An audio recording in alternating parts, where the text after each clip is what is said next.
Hey there, cruisers. Dan and Dennis, your travel host, coming to you from the casino on Utopia this season. We're going to talk about specifically Royal Caribbean, but broadly other cruise lines, how the casino slips work. The days where like you have a bucket of quarters, those are over. Everything is done in a paper slip. So what I like to do is if I win more than a couple $100s, I will cash out that slip, put it in my wallet. I might put money back in the machine and keep playing. But when I get up, I go and I cash that slip in. I don't want to have more than 1 or 2 slips in my wallet at any time because you could lose them. They are cash valuable. Someone could pick up your slip and trade it in.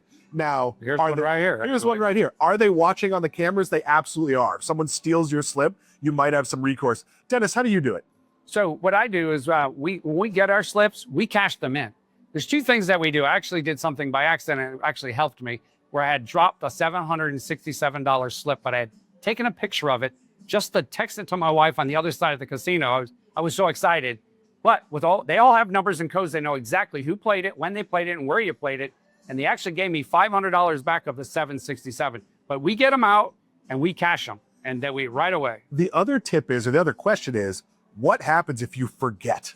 Now, technically on Royal Caribbean, any ship will honor it for 30 days. So for us, we're often one of us is getting on another ship.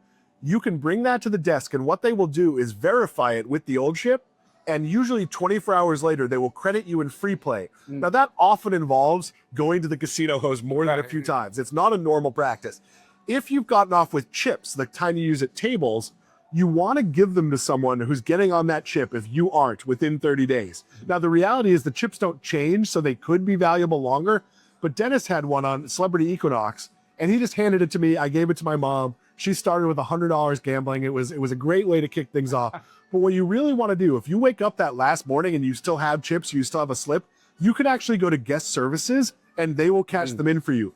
But you do not want to have to go to guest services on the last morning of your cruise. That is absolutely awful.